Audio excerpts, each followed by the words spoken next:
Para sentar, irmãos. Amados, abramos agora a palavra do Senhor em Isaías 58. Hoje, irmãos, é o segundo domingo do mês, portanto, é o domingo da exposição do livro de Salmos, manhã e noite. Porém, como domingo passado, nós excepcionalmente decidimos expor um ponto doutrinário da palavra do Senhor.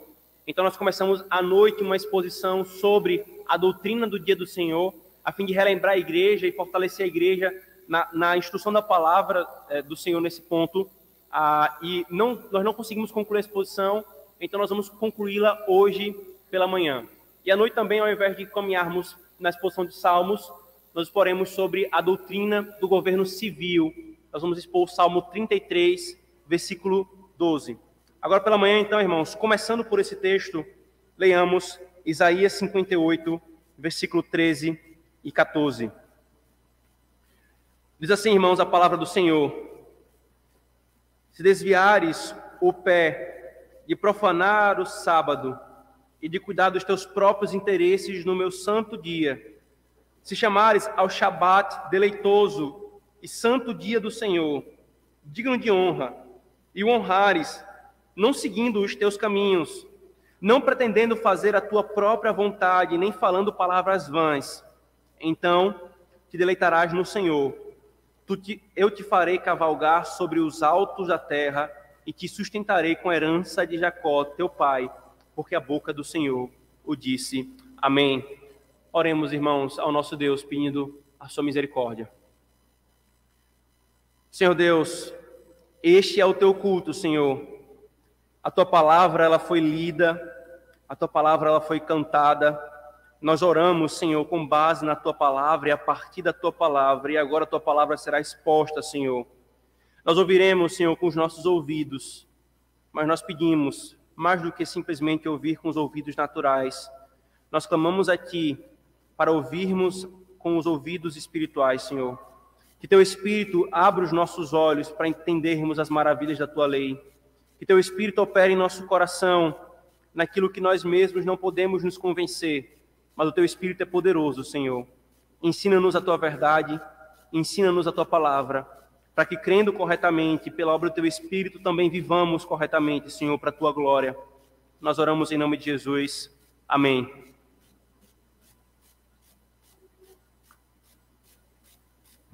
Queridos, como eu mencionei, domingo passado à noite, nós, ao invés de expormos Gênesis, nós expusemos sobre esse tópico, a da doutrina do dia do Senhor, relembrando a igreja sobre elementos importantes da nossa profissão de fé e da nossa prática. E por que que esse é um ponto importante da fé reformada? Nós, na exposição passada, nós vimos um pouco da base e do estabelecimento desse fato. Nós analisamos a doutrina da criação e tal qual o casamento e o trabalho, o mandato espiritual, o Shabat, um dia de descanso, foi estabelecido na criação. Foi repetido, entregue à igreja nos 10 mandamentos, especificamente no 4º mandamento, em que o Senhor ordenou claramente o seu culto e nosso relacionamento com o Senhor. 1º mandamento, quem nós devemos adorar. 2º mandamento, como nós devemos adorar externamente. 3º mandamento, como nós devemos adorar internamente. E 4º mandamento, quando nós devemos adorar. Então nós caminhamos por boa parte da Escritura Sagrada, mostrando e provando pela teologia bíblica que o dia do Senhor, agora, com a sua mudança para o primeiro dia, e nós também mostramos o porquê que esse dia foi mudado para o primeiro dia, é um mandato moral para a sua igreja. E que o Senhor quer beneficiar a sua igreja com esse dia. E agora, irmãos, nesse texto, nós veremos um pouco desses benefícios que o Senhor falou. Volte comigo, por favor, para Gênesis 2, só para nós nos lembrarmos da estrutura da exposição. Nós temos seguido os elementos dos verbos que o Senhor nos ensinou aqui em Gênesis 2. Gênesis 2, versículo 1 a 3. É dito: assim, pois, foram acabados os céus e a terra e todo o seu exército, e havendo Deus terminado no dia 7º a sua obra que fizera, descansou nesse dia de toda a sua obra que tinha feito. E abençoou Deus o dia 7º e o santificou, porque nele descansou de toda a obra que como Criador fizera. Então nós vimos, irmãos, esses 3 verbos pelos quais o Senhor nos ensina essa verdade. Deus, ele descansou nesse dia, no dia de Shabat. Deus, ele abençoou esse dia. E Deus, ele santificou esse dia. Em suma, nós vimos que ao Deus fazer isso no dia de descanso, no dia de Shabat, e entregar isso para a sua igreja, para o seu povo, para a humanidade fazer como padrão, ele nos mostra que ele abençoou o dia para o benefício da igreja, mostrando que o Shabat, o homem não foi criado para o Shabat, mas o Shabat para o benefício do homem. E quando ele santificou esse dia, colocando o padrão para a sua igreja, ele também ensina que ele é o Senhor do Shabat, de forma que o Shabat é feito para o benefício da sua igreja, mas também para a glória do Senhor. E então nós vimos por que na doutrina bíblica, na teologia bíblica, na nova aliança do Pacto da Graça, a ordenança moral do quarto mandamento, esse princípio criacional, foi transferido do 7º dia para o 1º dia da semana, o dia do Senhor. E nós então vamos avançar, irmãos, não mais argumentando em favor disso, como foi feito já na semana passada. O que nós veremos aqui, irmãos, nós vimos essa íntima e indissolúvel, então, relação entre o culto e o dia do Senhor. A forma como nós santificamos o dia do Senhor é pelo culto. Não há como santificar o dia do Senhor sem o culto. Essa foi uma das lutas, irmãos, que nós passamos nos nossos últimos dias. Nós passamos 6 meses de dias do Senhor, inúmeros dias do Senhor sem um culto. Algo nos foi tomado, nós somos privados de algo. E a santificação desse dia, conforme o Senhor nos orienta, e o culto são inseparáveis, irmãos. Agora, nós veremos esse ponto. Deus abençoou esse dia para o benefício da igreja. O dia do Senhor, irmãos, ele está ligado ao deleite que nós devemos ter nesse dia. Mas não pelo dia em si mesmo, queridos. Está ligado ao deleite pelo que ele significa. Deus expressamente o abençoou. Ele possui, irmãos, uma bênção especial do Senhor. E como nós já falamos na exposição passada, não é que, como alguns gostam de levantar em oposição a essa doutrina, às vezes até mesmo presbiterianos fazem isso. Todos os dias são do Senhor. E eu falei para os irmãos, não simplesmente todos os dias. Cada segundo da nossa existência é do Senhor. Deve ser vivida para a glória dele. Se nós simplesmente desprezarmos esse fato, irmãos, nós não estamos vivendo para a glória dele. Só que em afirmar isso, irmãos, não anula o fato de que o Senhor estabeleceu um dia especial para o seu culto, para que os homens sobre a face da terra não abandonem o seu culto, para que não fique ao arbítrio da humanidade quando eles querem adorar, se eles vão adorar. Ora, irmãos, perceba, se já é tão difícil os homens, se já é tão difícil a igreja, a própria igreja de Cristo, ser diligente no culto ao Senhor, quando explicitamente ele colocou um dia para o seu culto, como princípio moral, quanto mais, irmãos, se não tivesse. Ele coloca, irmãos, para a sua glória e para o benefício do seu povo, por isso que ele é um dia abençoado. Como nós vimos, irmãos, Deus abençoou esse dia para ser mais um encorajamento de nos aproximarmos dele, de desejarmos esse dia, para mostrar a singularidade, irmãos, e para que diante de tudo isso, nós tivéssemos deleite no ponto maior. Nele. A maioria de vocês provavelmente não se conheceu no primeiro dia e em seguida se casou no dia seguinte. Houve uma caminhada. E eu tenho certeza, os que já são casados, os que estão para casar, noivos ou namorados, que se passa aquela correria da semana longe do outro, o que mais você deseja é aquele momento em que você vai se encontrar com o seu amado. E o dia do Senhor, irmãos, ainda que todos os dias nós estejamos em família diante do Senhor, ainda que privadamente nós tenhamos comunhão com o Senhor, o dia do Senhor é aquele dia em que a sua noiva reunida, a igreja, ela se aproxima do Senhor. Ela que passou a semana caminhando, peregrinando na terra, sim, usufruindo da comunhão com Ele privadamente, na oração privada, usufruindo da comunhão com Ele no culto doméstico, usufruindo desses benefícios da caminhada do povo de Deus. Mas como igreja, como corpo, como comunidade, nós nos reunimos para nos encontrarmos com o nosso amado, irmãos, com o nosso noivo. O Senhor fez tudo isso, irmãos, para imprimir isso em nós, para imprimir em nós o senso de quão abençoado, ou do propósito abençoado com o qual Ele estabeleceu e abençoou esse dia. O propósito do Shabat, irmãos, ou do dia do Senhor, e a partir daqui vou me referir ao dia do Senhor, Não foi, irmãos, criar um emaranhado legalista que sufocasse as pessoas, e sim libertar o povo para um privilégio indizível. E é assim, irmãos, toda a lei do Senhor. Ora, quantos não se levantam, como nós vimos na exposição passada, com o mandamento não adulterarás, em que o Senhor regula exatamente como que a relação sexual ela deve ser usada. O Senhor não está proibindo a relação sexual. A relação sexual é uma bênção, uma dádiva que Ele criou para um homem e para uma mulher, mas Ele regula da maneira como ela deve ser vivida em sua plenitude, da maneira em que ela, sendo vivida e praticada, redundará em bênçãos para um homem e para a mulher. A mesma coisa, irmãos, nenhum mandamento é para tolir liberdade do homem. Muito pelo contrário, cada mandamento é para conduzir o homem numa vivência plena, em termos de ordenamento moral. Saber como viver a vida da forma que agrada e que glorifica o Senhor. Se Deus não fizesse isso, irmãos, buscando o nosso bem e a glória do seu culto, irmãos, nós não faríamos. Nós não faríamos, irmãos. Nós desprezaríamos Ele. Ora, queridos, como eu falei, havendo ordenança, nós desprezamos.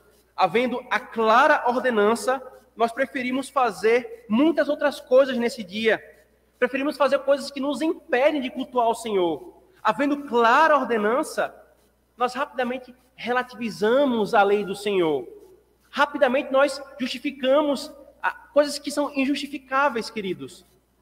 Deus nos deu esse dia, irmãos, para deleite.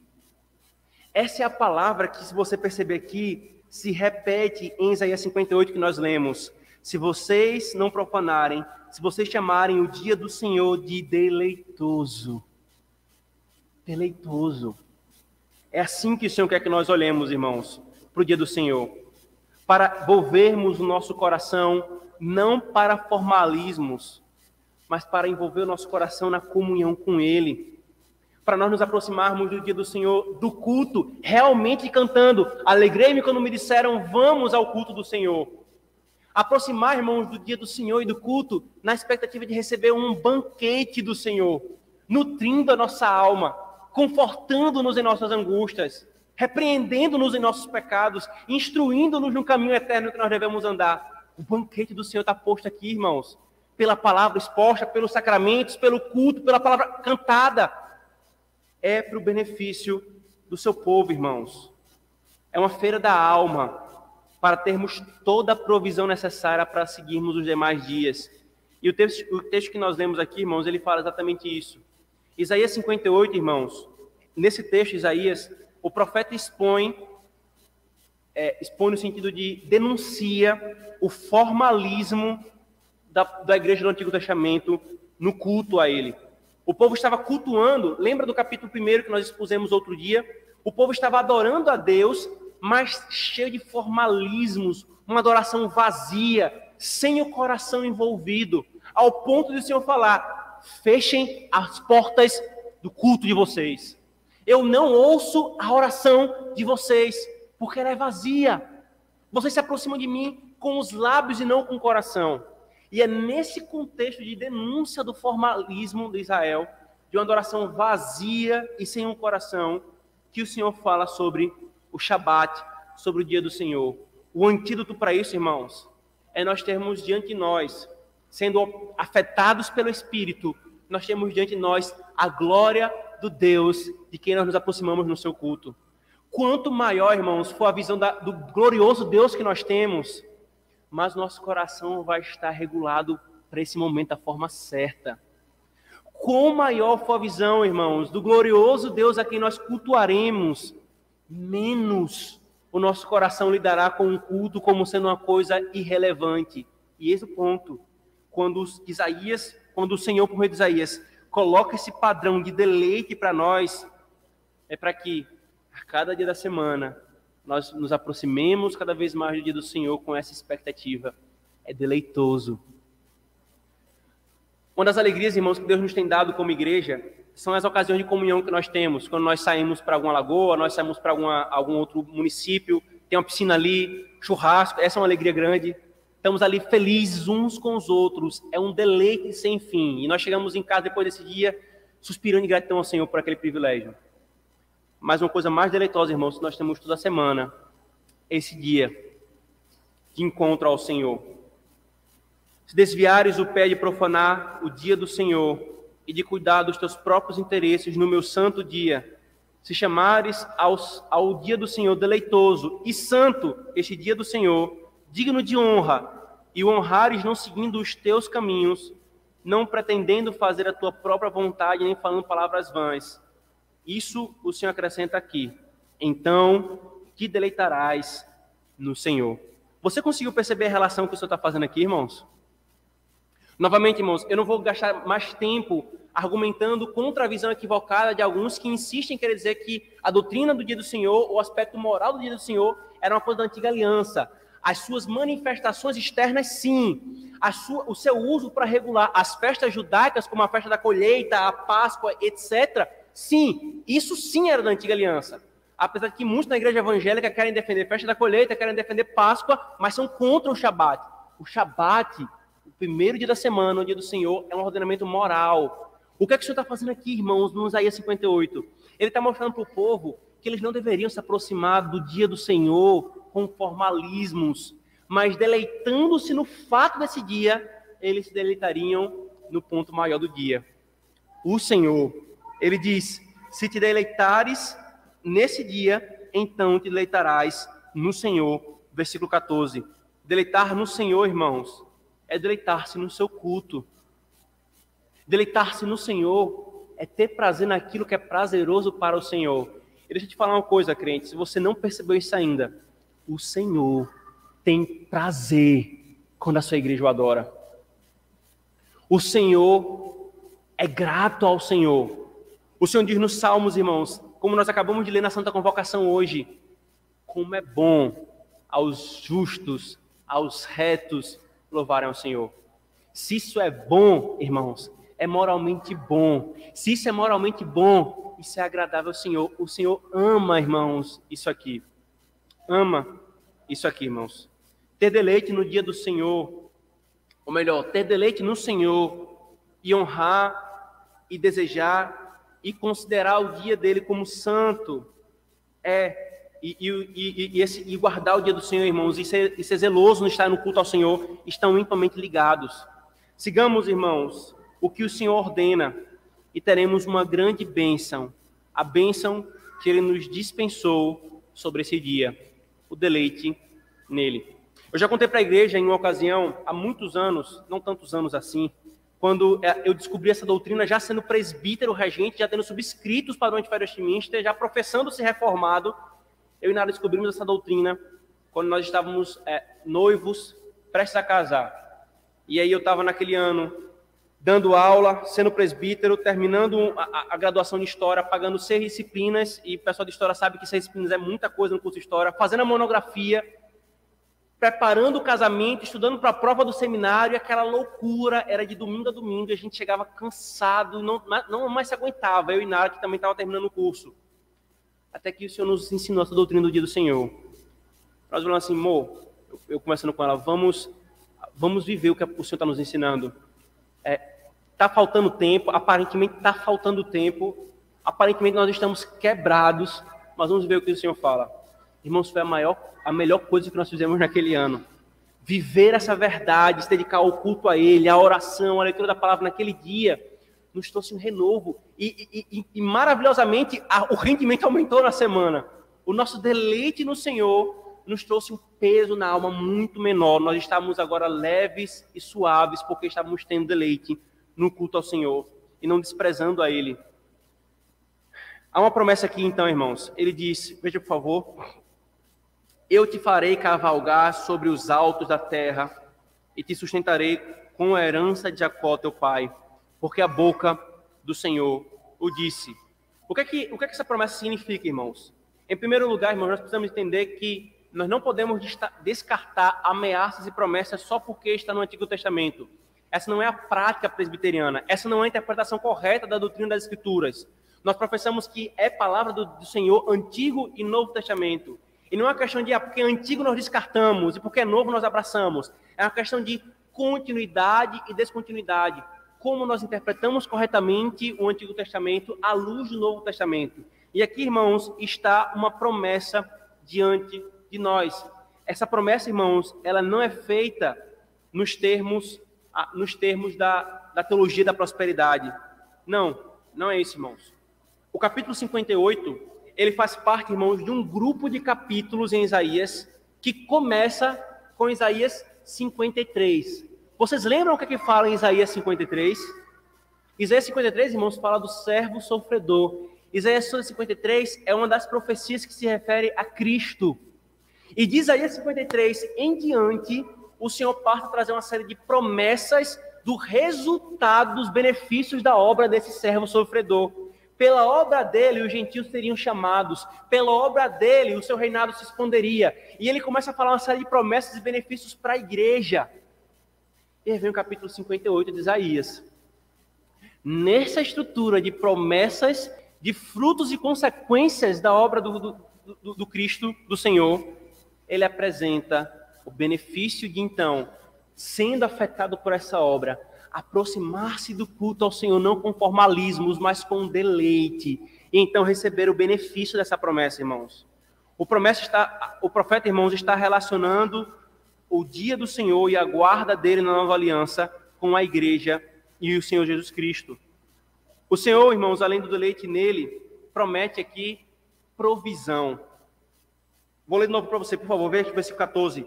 Eu te farei cavalgar sobre os altos da terra e te sustentarei com a herança de Jacó, teu pai, porque a boca do Senhor o disse. Como eu falei, irmãos, a promessa aqui não é na lógica da teologia da prosperidade. Faça e eu te farei prosperar financeiramente. Não é essa a lógica da promessa do Senhor aqui. A lógica aqui da promessa do Senhor, irmãos, é: eu quero consolar vocês. Eu quero confortar vocês de que se vocês me obedecerem, eu não vou os abandonar. Eu não vou os abandonar. O nosso coração, irmãos, fica tentado em perdermos coisas dessa vida por separarmos todo dia do Senhor para o Senhor. O nosso coração fica tentado em ficarmos mais pobres se nós não trabalharmos no domingo. Então, irmãos, o que é que o Senhor vem a nós e faz? Ele nos encoraja e nos conforta com essa promessa: tenha o meu dia por deleitoso. E você não terá apenas o deleite espiritual nele, mas eu não te deixarei faltar nada. Como ele fazia com Israel, irmãos, no deserto, enviando porção dobrada para eles se dedicarem ao dia do Senhor. Assim ele continua fazendo, irmãos. Essa é uma promessa para que nós tenhamos segurança do deleite que o Senhor está nos dando, irmãos. Do deleite que o Senhor está nos dando. Alguns irmãos, queridos, têm aprendido tão claramente isso na sua alma, que muitas vezes até como opção de trabalho, quando vai julgar uma opção de emprego, se tem uma que ele vai trabalhar no dia do Senhor e outra que ele não vai trabalhar no dia do Senhor, ele prefere aquela que ele não vai trabalhar, irmãos. Obviamente, queridos, que há questões pastorais aqui, há alguns que não têm essa oportunidade, há outros que têm que trabalhar por escala, e ainda outros que trabalham em serviços essenciais. Essas questões pastorais e que são excepcionais, elas têm o seu devido lugar nessa doutrina. O que está sendo falado aqui pelo Senhor, irmãos, é do deleite ordinário, e no que nós pudermos não desprezar esse deleite. O Shabat semanal, irmãos, o dia do Senhor, aponta para o eterno Shabat, para o eterno dia do Senhor. Ele, irmãos, é o experimentar e o se preparar para o eterno Shabat, como Hebreus 4 fala dele, e nós vamos tratar daqui a pouco nessa relação. Se não nos deleitamos, irmãos, se nós não nos deleitamos no dia do Senhor, como o Senhor está falando aqui em Isaías 58, se não nos deleitamos no Shabat semanal, como esperar que haja deleite em nosso coração com o Shabat eterno? A lógica aqui é simples, irmãos. É do maior para o menor. Imagina a seguinte situação, uma ilustração para ver se fica claro. Você rapaz, ou você moça, está afeiçoado de alguém, né? De um rapaz ou de uma moça, né? Vice-versa. E você assim, eu quero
Sem dúvida, irmãos, amados, como eu falei, que creem nisso, que se veem impedidos a trabalhar junto, porque eu trabalho na escala, eu trabalho nos serviços essenciais que não podem parar. Essa é uma questão que deve ser pensada pastoralmente. Porém, irmãos, a questão aqui é o desenhar explícito e desdenhoso, desnecessário do dia do Senhor. E se você está percebendo aqui, ao invés da imagem que nos trazem de que defender o dia do Senhor é legalismo, defender o dia do Senhor é celebração, se você perceber aqui, a questão não está sendo posta em questões externas. A questão está sendo posta no nosso coração. Nós nos deleitamos ou nós não nos deleitamos na presença do Senhor. A questão que vai mais fundo, irmãos. Qual é a concepção de culto que nós temos? O culto é um mero ato religioso, externalista, o culto é um encontro social, o culto é um encontro com meus amigos, eu faço o culto é um encontro da igreja com o Senhor em um diálogo cultural. O Senhor fala e ele responde, o Senhor fala e ele responde. O culto é ou não é um momento de Deus dispensar os seus meios de graça para a sua igreja? A visão do culto, irmãos, afeta a minha visão do Senhor. E mais, para o contrário, agora voltando, o quanto o meu coração se deleita ou não no Senhor. Se deleita ou não no Senhor. Quando nós amamos alguém, queridos, nós amamos estar na presença dessa pessoa. Se nós amamos ao Senhor, irmãos, se nós nos deleitamos no Senhor, nós vamos ter prazer naquilo que Ele disse. Faz parte do seu encontro com o seu povo, com a sua igreja. Muitas igrejas, irmãos, devido à pandemia, como nós temos visto, estão colhendo frutos e não ensinarem eles sobre o que é o fruto. A igreja cresce, vive como se o dia do Senhor fosse qualquer um, não teria compromisso com o culto, não teria compromisso com o Senhor, eu faço o que eu quiser no meu dia de sol, e não o dia do Senhor, porque é o dia de sol. E daqui a pouco, a igreja não tem semanalmente a instrução do Senhor, porque o seu coração, na verdade, já está manifestando uma coisa que estava dentro. Não tenho tanto direito assim no Senhor. O dia do Senhor, irmãos, não é uma lei legalista de presbiterianos radicais, é uma academia de preparação, é um treinamento para algo. É um experimentar previamente. É uma antessala do Shabat eterno, queridos. É um refeitório para nos alimentarmos e seguirmos a vida. Deus nos preparou para que nós tenhamos prazer e deleite nele.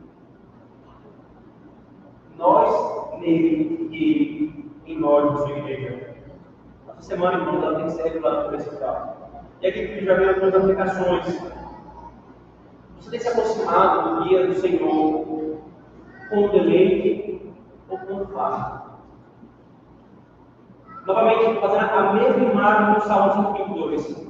Quando eu chego sábado à noite, quando eu chego dia de manhã, no dia da manhã, o seu coração está cantando e ecoando aquele salmo. Aleluia. E quando me disseram, vamos à casa do Senhor, eu venho para o pensamento.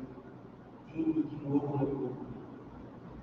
Eu vou, porque senão o pastor vai perguntar por que eu faltei. Eu vou, porque ele pode os presbíteros que eu estou indo. O que está tocando no nosso coração, irmãos? O que está governando a nossa alma no que diz respeito ao relacionamento comunitário com o Senhor?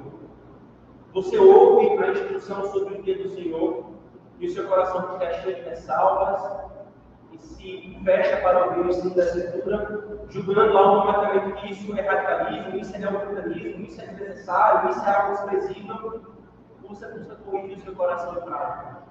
Ou você precisa entender ainda mais o que é que o Senhor quer, não de uma forma legalista, porque isso não faz parte do Evangelho.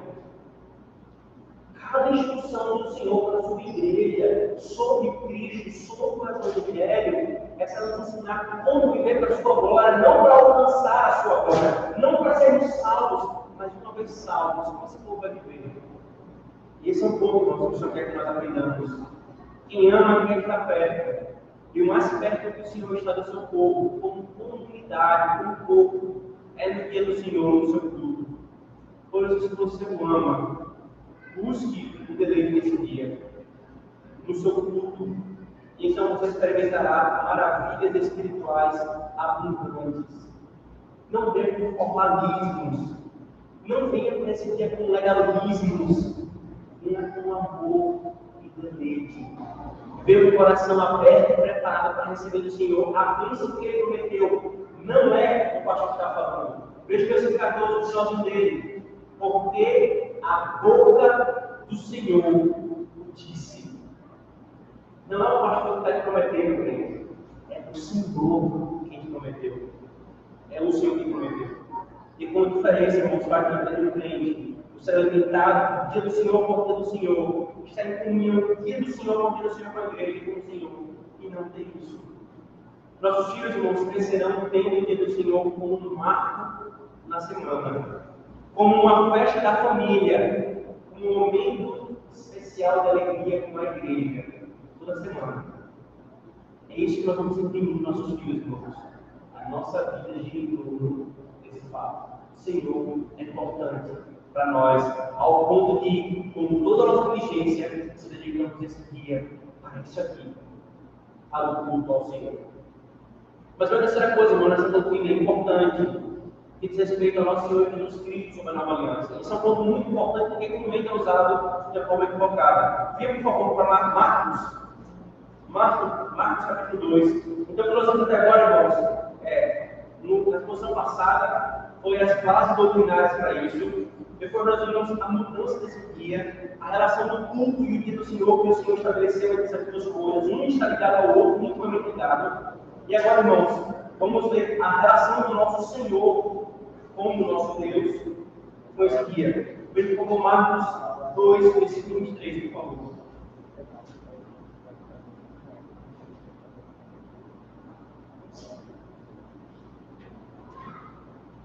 Veja esse texto. Antes de ler, irmão, deixa eu só comentar algumas coisas. Jesus, queridos, ele purificou e norteou o uso correto do Shabat, desse dia.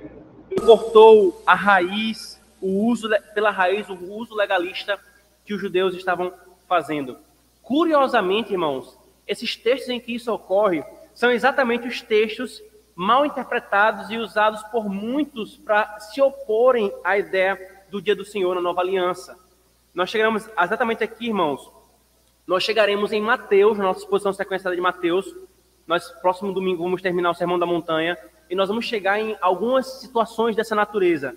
Mas adiantando alguns pontos dela, irmãos, veja comigo, por favor, Marcos 2, 23, que diz: Ora, aconteceu atravessar Jesus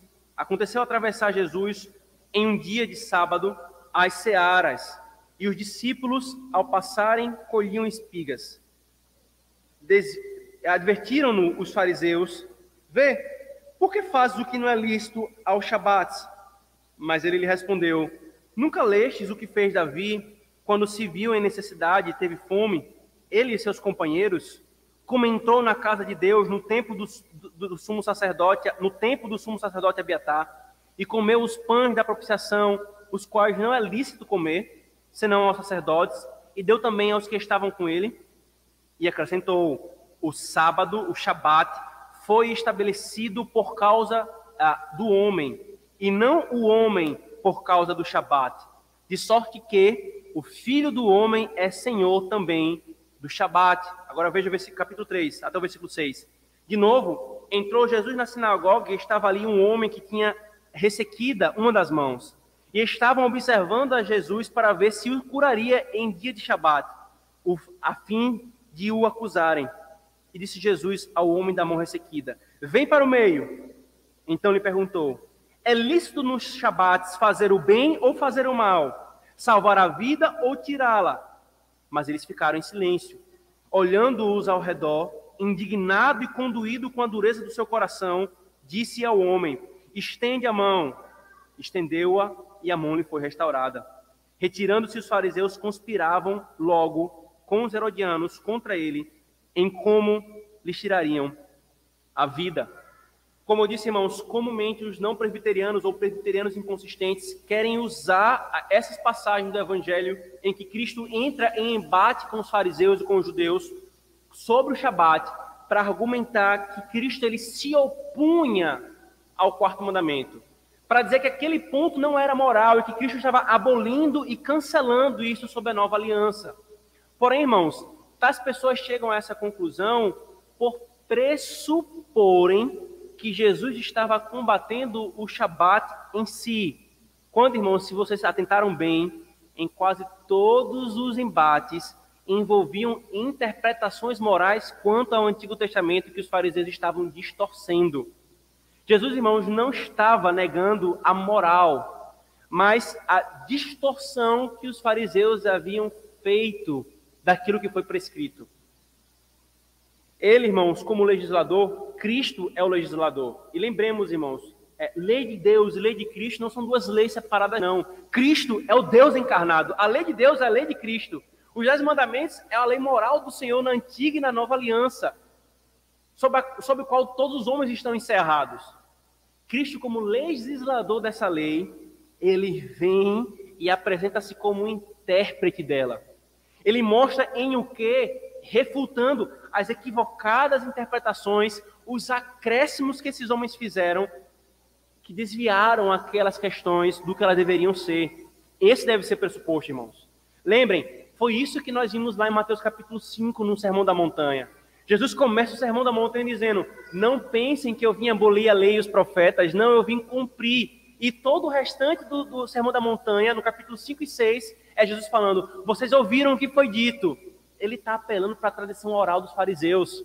Eles interpretaram errado o casamento, mas é assim que a Bíblia fala sobre o casamento. Eles interpretaram errado a doutrina do não assassinarás, mas é assim que a minha lei quer dizer não assassinarás. E Cristo foi purificando as interpretações equivocadas da lei para uma interpretação correta, irmãos.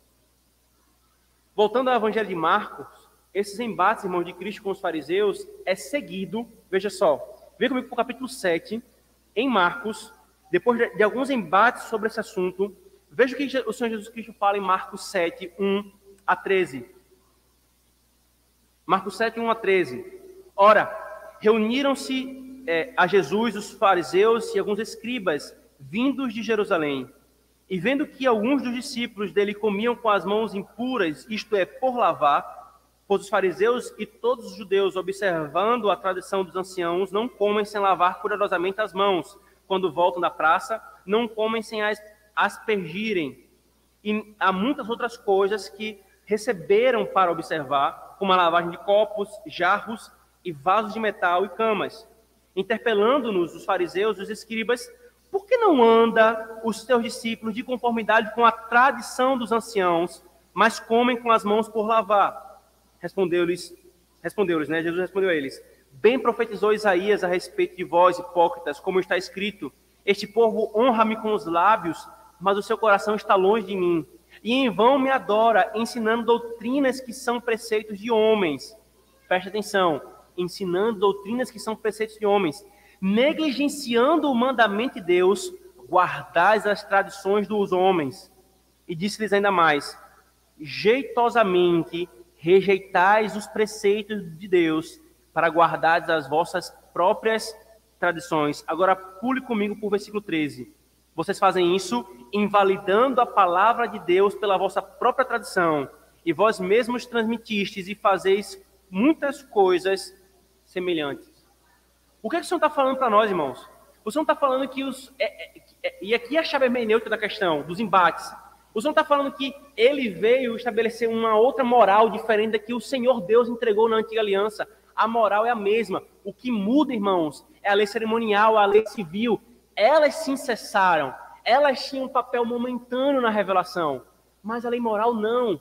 E o que o Senhor está fazendo é: vocês, judeus, distorceram a minha lei. Vocês pegaram as suas tradições e as suas incorretas interpretações e para mantê-las, vocês desprezam o meu mandamento. Então, em outras palavras, irmãos, os judeus, eles não sabiam o que era santificar o Shabat. Jesus não estava no embate com eles, dizendo que, eu estou desprezando o Shabat.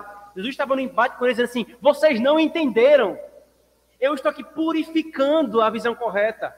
Ele está afirmando o dia do Senhor, só que mostrando como, no que ele deve ser santificado. Cristo não está invalidando, irmãos, o Shabat, mas interpretando-o corretamente, tirando dele todo o mau uso e os acréscimos dos fariseus.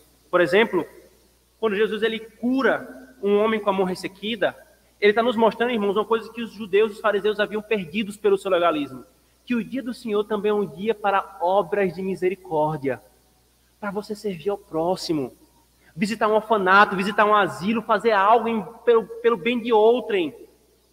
São obras de misericórdia.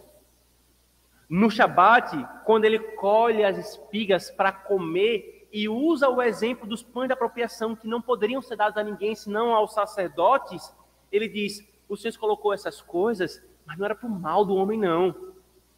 Ele nos ensina que há obras de necessidade que devem ser feitas. É lícito fazer no dia do Senhor isso, irmãos. Em suma, queridos, Jesus confronta o erro dos fariseus de terem feito o Shabat algo vazio e sem sentido, como se o homem tivesse sido criado para o Shabat, quando, na verdade, veja o texto central aqui, irmãos, na interpretação: o Shabat foi criado para o homem. E o Senhor é o Senhor do Shabat. Ele está afirmando que o Filho do Homem é o Senhor do Shabat. É o dia, o Shabat, é o dia do Senhor, irmãos. Eles tornaram o sábado sem sentido, o dia de descanso sem sentido. Cristo mostra, esse é o sentido. Então, Cristo, irmãos, no versículo 28, né, ele vai falar sobre isso, né? Eu sou o Senhor do Shabat. O Shabat é meu Shabat.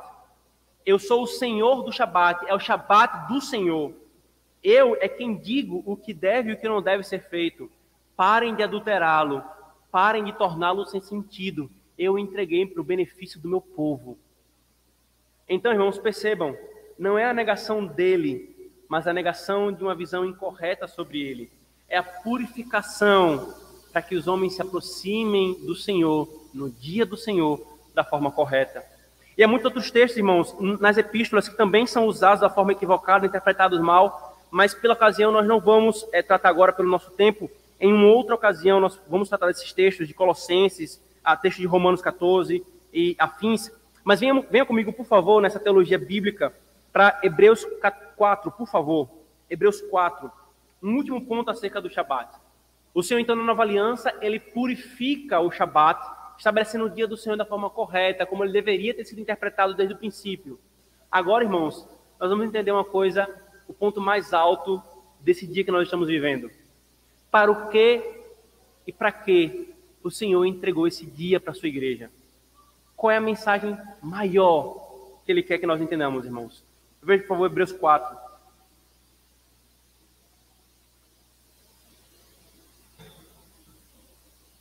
Hebreus 4, de 1 a 13.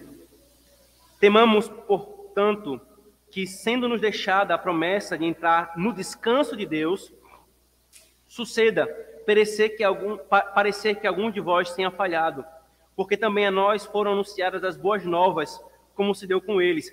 Irmãos, a gente já expôs esse texto aqui, nós já terminamos a exposição de Hebreus já há alguns meses, né? Acho que uns 7, 8 meses. Mas veja que fantástico que o autor está fazendo. Ele está mostrando que o povo de Israel que saiu do Egito recebeu as boas novas como nós recebemos. Ele não está falando de duas mensagens diferentes, ele está falando da mesma mensagem. Eles receberam as boas novas como nós temos recebido. Ele continua. Perdão, me perdi aqui. Mas a palavra que ouviram não lhes proveitou, visto que não foi acompanhada com fé. A mesma coisa que é exigida sobre a nova aliança foi exigida a eles. Eles tinham de responder com fé às boas novas do Evangelho. Para que fique claro que não há essa lógica de Antigo Testamento é salvação pela lei e Novo Testamento é salvação pela graça. Antigo Testamento é Israel, Novo Testamento é a igreja. Não, os crentes no Senhor, no Messias prometido e no Messias que veio, eles receberam as boas novas e não creram nelas. Nós também estamos recebendo as boas novas e somos chamados como eles a crer nelas. Só que o que ele está fazendo aqui, irmãos? Ele está alertando do perigo que essa igreja passou para o que nós podemos passar sob a nova aliança. Ele continua: nós, porém, que cremos, entramos no descanso, conforme Deus tem dito. Assim jurei na minha ira, não entrarão no meu descanso, embora certamente as obras estivessem concluídas desde a fundação do mundo. Porque em certo lugar assim disse no tocante ao sétimo dia: é o descanso de Deus, e descansou Deus no sétimo dia de todas as obras que fizera. E novamente, no mesmo lugar, não entrarão no meu descanso. Visto, portanto, que resta entrarem alguns nele, e que por causa da desobediência não entraram aqueles aos quais anteriormente foram anunciadas as boas novas, de novo determina certo dia, hoje, falando por Davi, muito tempo depois, segundo antes fora declarado: hoje, se ouvirdes a sua voz, não endureçais o vosso coração. Ora, se José lhe houvesse dado descanso, não falaria posteriormente a respeito de outro dia. Portanto, resta um Shabat para o povo de Deus. Porque aquele que entrou no Shabat de Deus, também ele mesmo descansou de suas obras, como Deus das suas. Esforcemo-nos, pois, para entrar naquele descanso, a fim de que ninguém caia segundo o mesmo exemplo de desobediência. Veja, irmãos, tudo isso aqui, toda essa doutrina e diretrizes morais para a nossa prática como igreja, não possuem um fim em si mesmos. Como nada, irmãos, nada que o Senhor nos entrega é dessa forma. O fim sempre é a glória do Senhor. E particularmente, irmãos, o dia do Senhor tem uma utilidade gloriosa, que nós jamais podemos perder de vista. Porque se nós perdermos de vista, nós cairemos em um relacionamento vazio, legalista. Nós não podemos perder de vista isso, irmãos. Ao santificarmos o dia do Senhor, nós estamos visivelmente declarando a nós mesmos, aos anjos e ao mundo, que nós entramos no descanso de Cristo. O autor fala: nós que cremos, já entramos no descanso. Lembra, irmãos, o Shabat na antiga aliança, ou melhor, o Shabat na criação foi estabelecido como o sétimo dia, no contexto do pacto de obras. O homem primeiro obedeceria, então entraria no descanso de Deus. Só que no pacto da graça, irmãos, essa ordem é invertida. Nós não mais podemos obedecer para entrar no descanso do Senhor, porque as nossas obras não são mais dignas de aceitação diante do Senhor. Agora é o contrário. Nós estamos em Cristo e então podemos obrar, podemos trabalhar, podemos servir ao Senhor. Primeiro entramos no descanso, depois nós santificamos a nossa vida, irmãos. Tudo isso é para apontar para Cristo. Vocês, o Senhor está falando para nós, irmãos, vocês precisam descansar em meu filho primeiro. Vocês não podem se levantar para me servir. Vocês não podem se levantar para viver uma vida santa se vocês não estiverem em Cristo. O Shabat, irmãos, é para nos lembrar semanalmente desse fato, queridos. Que nós não estamos tentando conquistar nada por nossas obras. Antes, estamos nos deleitando na obra dele. Estamos celebrando o que ele fez por nós. Apenas descansamos e declaramos que nosso descanso está nele. Muitos irmãos usam esse texto de Hebreus para dizer que o Shabat era algo simbólico na antiga aliança e que apontava para o nosso descanso em Cristo. Portanto, vindo Cristo, não havia mais a necessidade de um Shabat, de um dia dedicado ao Senhor. É verdade que o texto diz que o Shabat também possuía esse papel. É verdade que uma vez em Cristo e consumada a sua obra, nós já entramos nesse descanso. Mas não é verdade, irmãos, que o texto para aí. E que essa é a conclusão derradeira do texto.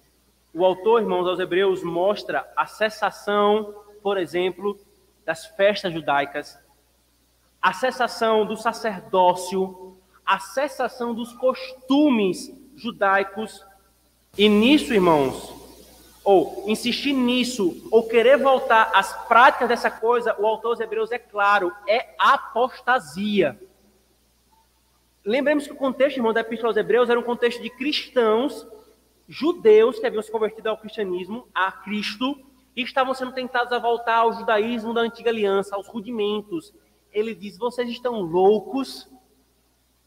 Vocês querem voltar para aquilo que foi feito para ser inferior, para ser momentâneo, quando agora brilhou a realidade? Vocês querem voltar para a sombra, quando Cristo é o sol que está brilhando? É como a ilustração que nós utilizamos em toda a exposição do livro aos Hebreus, irmãos. É como uma grávida querer eternamente ter o filho no bucho. Ou você construir uma casa e querer manter para sempre os andaimes da casa. Essas coisas elas foram feitas para ser temporária. Mas quando chega num tocante ao aspecto moral do Shabat, o autor dos Hebreus, irmãos, não está dizendo não tem mais nenhum Shabat. Ele ainda fala, resta um Shabat. Resta um descanso. Então, irmãos, sim, isso tudo é verdade. Mas não é verdade que o texto ele quer dizer que nós simplesmente não temos mais o aspecto moral do dia do Senhor. O autor dos Hebreus mostra tudo isso, mas diz que ainda há um Shabat. Veja o versículo 9, por favor. Portanto, resta um repouso para o povo de Deus. Resta um Shabat. O Shabat, irmãos, na antiga aliança, apontava para a vinda de Cristo, sim. Porém, irmãos, ainda estamos aguardando a consumação desse descanso. Você percebeu?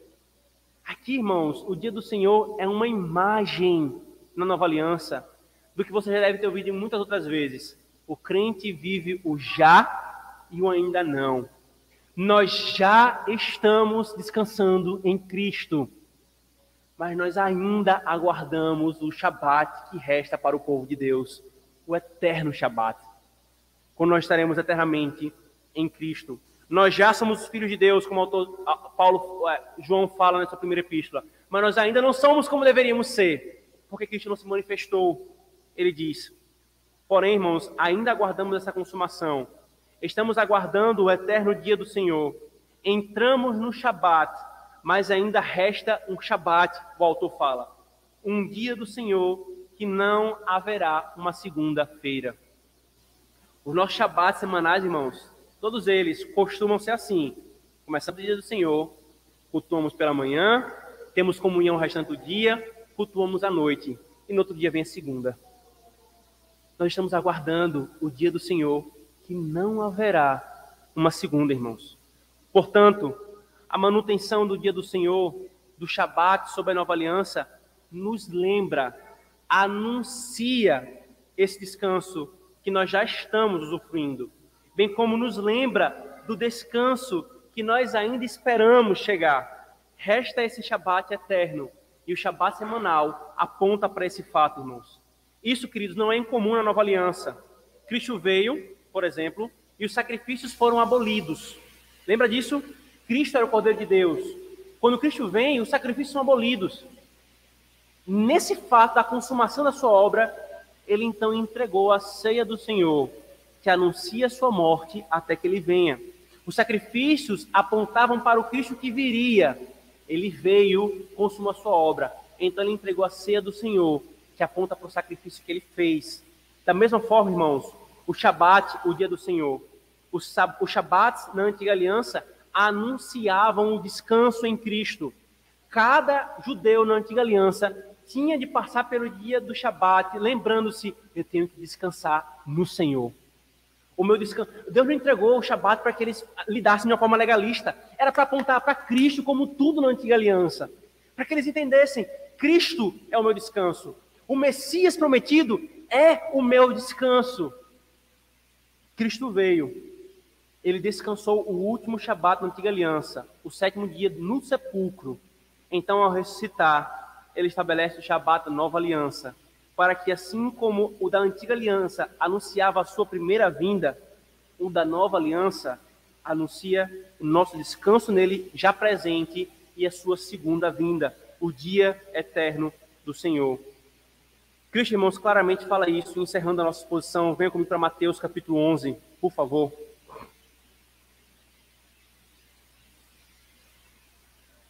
Não é à toa, irmãos. Se você olhar na sua Bíblia aí, Mateus 11, 28 a 30.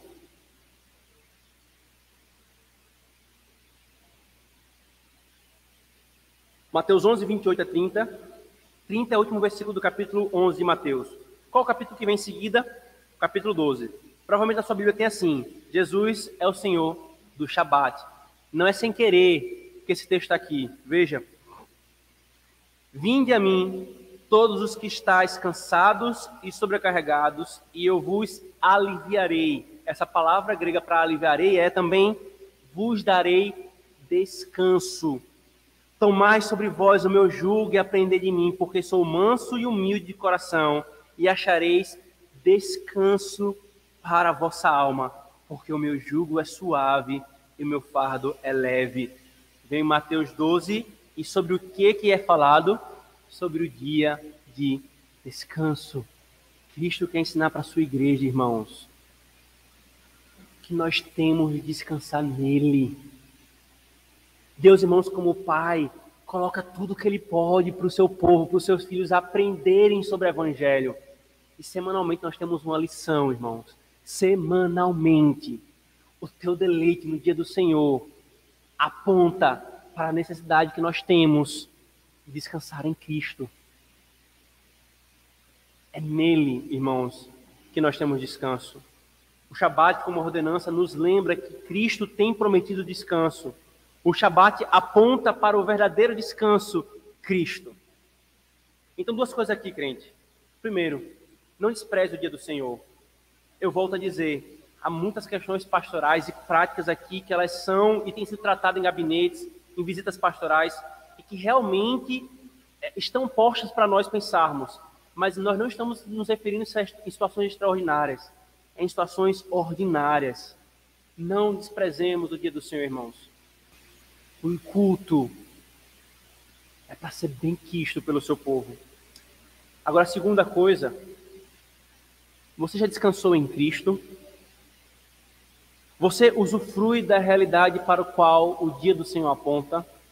Porque eu deixo alertar uma coisa, crente.